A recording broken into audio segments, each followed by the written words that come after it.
Hello, my name is Jeff. I'm a registered nurse and a patient safety expert, but today I'm talking to you as an oncology chemotherapy patient. This education video will be focused on how to pack a chemo bag for therapy. So before we talk about what to put in your bag, it's really important to understand your infusion center.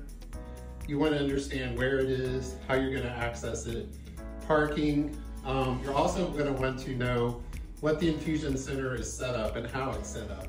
So I really recommend you make a visit to your infusion center before you begin your treatments. So with that, let's talk about what you might want to think about putting in your bag.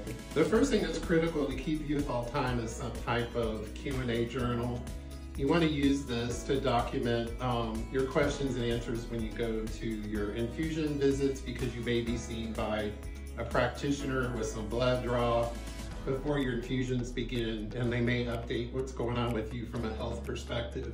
You also want to take this to all your appointments. Depending on where your port is for chemo, you'll need to think about how they're going to access that device in terms of the clothing you select. My port actually happens to be here in my upper chest, so it's really important that I wear something that's easily accessible for the nurses. They also have these nifty chemo shirts now, and they're made with zippers at each side. So if you have a port in your chest, you can just unzip the sides for the staff to access your ports. But you can just wear comfortable clothing, something with a zipper works just as well. In terms of your electronics, I really recommend you go ahead and purchase separate power chargers. You don't know how long you're going to be there, and you're going to want to have access to your devices, so just make it easier to keep that in your bag so you don't have to pack it every time. You definitely want to bring your water bottle or your drink of choice. I like a little Crystal Light in mine. You want to think about some activities to bring with you. You may want to read a book, or maybe you're a Kindle user.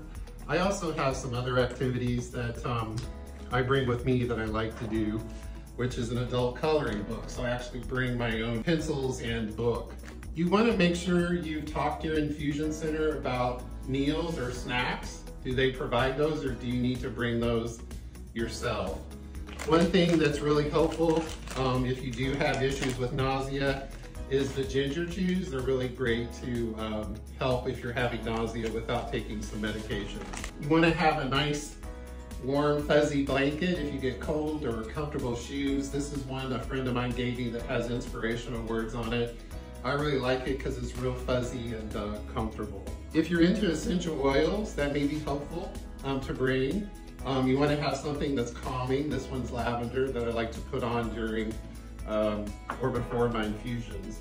If you need something to pray or meditate, this is my rosary that I take with me.